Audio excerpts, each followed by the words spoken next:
ഒരാള് പറയുന്നതിന്റെ പൂർണ്ണ രൂപം.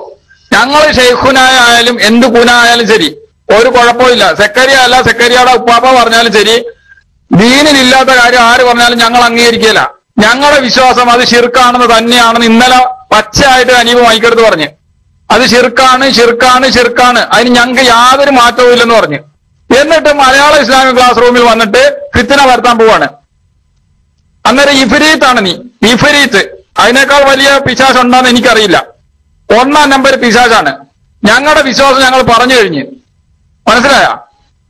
ഞങ്ങളുടെ വിശ്വാസം ഞങ്ങൾ പറഞ്ഞ്. പക്ഷെ നിന്റെ കണ്ണും കാതും കൽബും എല്ലാം അടഞ്ഞിരിക്കുകയാണ്. നിന്റെ മനസ്സ് മുഴുവനും സെക്കരിയ വിരോധമാണ്, അതെല്ലാം ആദർശ വിരോധമാണ്. നിന്റെ മനസ്സ് മുഴുവനും അന്തർമാനോടുള്ള അടങ്ങാത്ത അഭിനിവേശം. അന്തർമാൻ തന്ന നക്കാപ്പിച്ച തിന്നു കാണും. അതുകൊണ്ടാണ് ഇങ്ങനെ ഫിത്ന വരുത്താൻ വേണ്ടി വരുന്നത്. ഞങ്ങൾക്ക് ആ വിശ്വാസം ഇല്ല. ഞങ്ങളുടെ വിശ്വാസം ഷിർക്കാണ്, അത് ഷിർക്കാണെന്ന് പറഞ്ഞു കഴിയുമ്പോൾ പിന്നെ മലയാള ഇസ്ലാമിക് ക്ലാസ് റൂമിൽ കൊണ്ടുവരാൻ നീ പേശുന്ന എന്തിന്റെ ഉദ്ദേശമാണ്? നിന്റെ ഉദ്ദേശം എന്താ? ആരെങ്കിലും ഒരാളെങ്കിലും ഫിത്നയിൽപ്പെടുത്തി നിന്റെയൊക്കെ കോക്കസിന്റെ വലയിൽ വീഴ്ത്താമെന്നാണെങ്കിൽ ആ പൂതി മനസ്സിൽ വെച്ചാൽ മതി. മനസ്സിലായ? ദേ നോക്ക്, എന്നെ വിളിക്കുന്ന ആരാണ്? അബ്ദുറഹ്മാൻ സലഫി എന്നെ വിളിക്കുന്ന, അനീഫ് കായക്കൊടി എന്നെ വിളിക്കുന്ന എന്നൊക്കെ എന്നെ കാണിച്ചിട്ടുള്ള ഒരാളുണ്ട്. നിങ്ങളുടെ റൂമിലുള്ള അബ്ദുൽ കരീം എന്ന് പറയുന്ന മോനി, പോയി ചോദിച്ചു നോക്കാം അയാളോട്.